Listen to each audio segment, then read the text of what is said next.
Politics और constitution के बीच एक और बड़ी डिबेट चल रही है सुप्रीम कोर्ट में। 26 अगस्त यानी कि आज फिर से शुरू हुई है हियरिंग एक 5 जज कॉन्स्टिट्यूशन बेंच के सामने। और इससे पहले आज की हियरिंग में कौन से तीखे सवाल सुप्रीम कोर्ट बेंच ने यूनियन के साथ साथ पिटिशनर से पूछा है, चलिए एक रीकैप ले लेते हैं कि अब तक इस मैटर में क्या क्या आर्ग्यूमेंट्स आए और कोर्ट ने क्या कहा। अब इस बेंच में चीफ जस्टिस बी.आर. गवई के साथ जस्टिस सूर्यकांत, विक्रम नाथ, पी.एस. नरसिम्हा और ए.एस. चंदुरकर बैठे हुए हैं। ये पूरी हियरिंग आर्टिकल 200 एंड 201 के इंटरप्रिटेशन पर फोकस कर रही है। मतलब गवर्नर और प्रेसिडेंट की पावर्स जब स्टेट असेंबलीज के बिल्स उनके पास आते हैं, और मोस्टली कि क्या प्रेसिडेंट और गवर्नर पर एक टाइमलाइन लगाने की पावर सुप्रीम कोर्ट के पास है या नहीं। अब इस हियरिंग में सबसे बड़ा ट्विस्ट अभी तक ये आया कि सुप्रीम कोर्ट ने प्रेसिडेंट द्वारा भेजे गए 14 क्वेश्चंस में से एक का जवाब देने से ही मना कर दिया है। वो 14th क्वेश्चन ये था, does the Constitution bar any other jurisdiction of the Supreme Court to resolve disputes between the Union government and the state governments except by way of a suit under Article 131 of the Constitution of India. Simple शब्दों में ये एक technical jurisdiction सवाल था। अगर एक state centre के against dispute लेकर आती है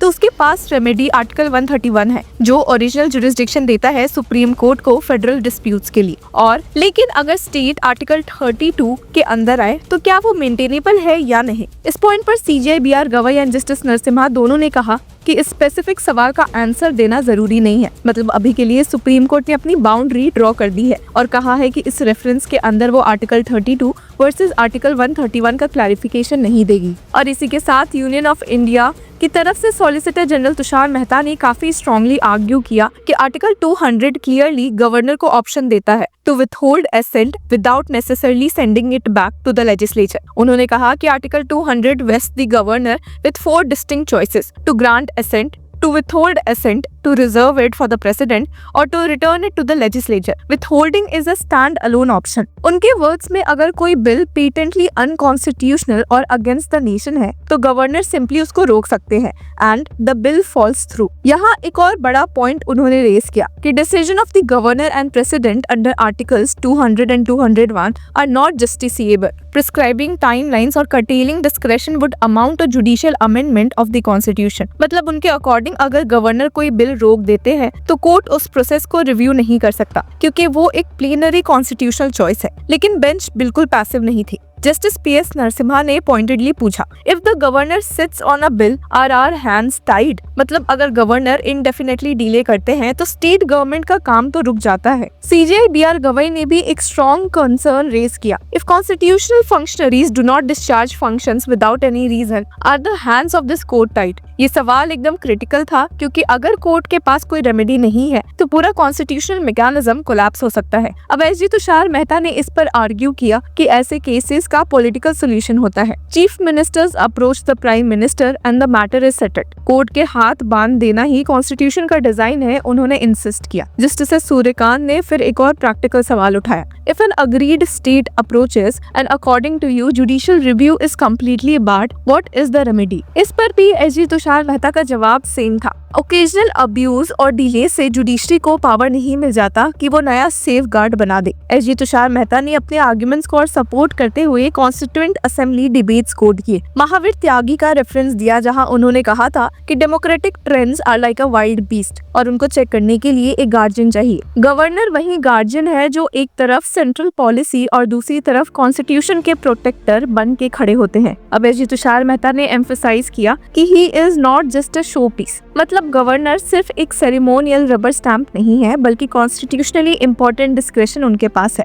अब पंडित ठाकुर दास भार्गव और डॉक्टर अम्बेडकर का भी रेफरेंस दिया गया कि गवर्नर के पास कुछ एक्सेप्शनल सर्कमस्टेंसेस में डिस्क्रेशन होना ही चाहिए, जैसे जब council of ministers he exist नहीं करते। लेकिन सुप्रीम कोर्ट बेंच ने याद दिलाया कि पिछले जजमेंट्स गवर्नर के डिस्क्रेशन को रिस्ट्रेन करते रहे हैं। Shamsher Singh versus state of Punjab 1974 में सुप्रीम कोर्ट ने क्लियर कहा था कि गवर्नर एक इंडिपेंडेंट अथॉरिटी नहीं है और उनको काउंसिल ऑफ मिनिस्टर्स की एड एंड एडवाइस पे ही एक्ट करना होता है। इसी तरह Nabam Rebia versus deputy speaker 2016 case में भी कोर्ट ने होल्ड किया था कि गवर्नर के डिस्क्रेशनरी पावर सिर्फ वही सिचुएशंस तक लिमिटेड लिमिटेड है जो कॉन्स्टिट्यूशन एक्सप्लिसिटली अलाउ करता है। मतलब अगर वो अपनी मर्जी से डिस्क्रेशन यूज करते हैं तो जुडिशियल रिव्यू हमेशा ओपन रहेगा। अब बेंच ने पॉइंट आउट किया कि तमिलनाडु गवर्नर और पंजाब गवर्नर जजमेंट्स ने ही इस लाइन को फॉलो किया था और गवर्नर के पावर्स को लिमिट करने का काम किया था। सीजीआई गवाही ने एक और इम्पोर्टेंट रिमाइंडर दिया। Right from Kihoto Hollohan versus Zachillhu 1992, it has been held that the speaker is a tribunal and he is amenable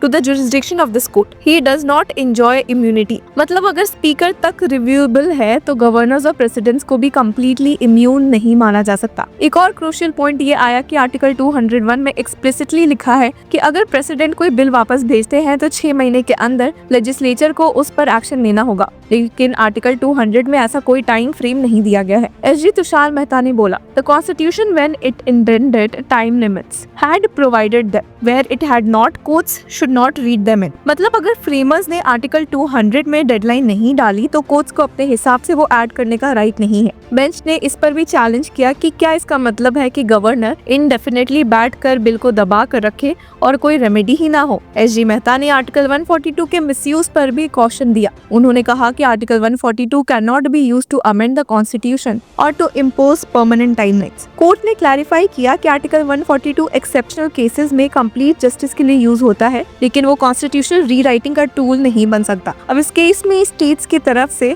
senior advocates के वेणुगोपाल एंड अभिषेक मनु सिंघवी ने आर्ग्यू किया था कि ये रेफरेंस ही मेंटेनेबल नहीं है। सीनियर एडवोकेट सिंघवी ने कहा था कि ये एक तरह का इंट्रा कोर्ट अपील है जो अलाउड ही नहीं है, लेकिन senior advocate N K Kaul Madhya Pradesh की तरफ से ने एक अलग एंगल उठाया। उन्होंने आर्टिकल 200 के शैल डिक्लेयर फ्रेज पर फोकस किया। सीनियर एडवोकेट कौल ने आर्ग्यू किया कि ये फ्रेज एक फाइनल कॉन्स्टिट्यूशनल एक्सप्रेशन मांगता है और गवर्नर के पास क्लियरली 3 चॉइसेस है, assent, withholding, reservation. उन्होंने बोला कि the proviso is more in the nature of preliminary options as part of consultative process. मतलब गवर्नर के पास इंडिपेंडेंट ऑप्शंस है, उनका यूज करने से दूसरे ऑप्शंस रिडंडेंट नहीं होते। अब जस्टिस सूर्यकांत ने एक शार्प सवाल पूछा, What exactly does shall declare mean? Does it require a formal expression or can it be an implied act? ये अभी भी एक क्वेश्चन ओपन है जिसका क्लैरिफिकेशन बेंच से एक्सपेक्टेड है। तो अभी सिचुएशन ये है कि एक तरफ सेंटर का स्टैंड है कि गवर्नर और प्रेसिडेंट के डिसीजंस जुडिशियली रिव्यूएबल नहीं होने चाहिए और वो अपने डिस्क्रेशन को फ्रीली यूज कर सकते हैं। वहीं दूसरी तरफ स्टेट्स और उनके सीनियर काउंसिल्स इंसिस्ट कर रहे हैं कि अगर ऐसा हुआ तो पूरा फेडरल स्ट्रक्चर इम्बैलेंस हो जाएगा और governors political grid lock create करेंगे। अब जब हियरिंग फिर से स्टार्ट हुई है तो सबकी नजरें इस बात पर है कि कोर्ट्स किस तरह से बैलेंस स्ट्राइक करते हैं, एक तरफ गवर्नर का डिस्क्रेशन और दूसरी तरफ जुडिशियल रिव्यू एंड अकाउंटेबिलिटी। तो व्यूअर्स, आज के लेटेस्ट हियरिंग से जुड़े रहने के लिए की फॉलोइंग लॉ चक्रा।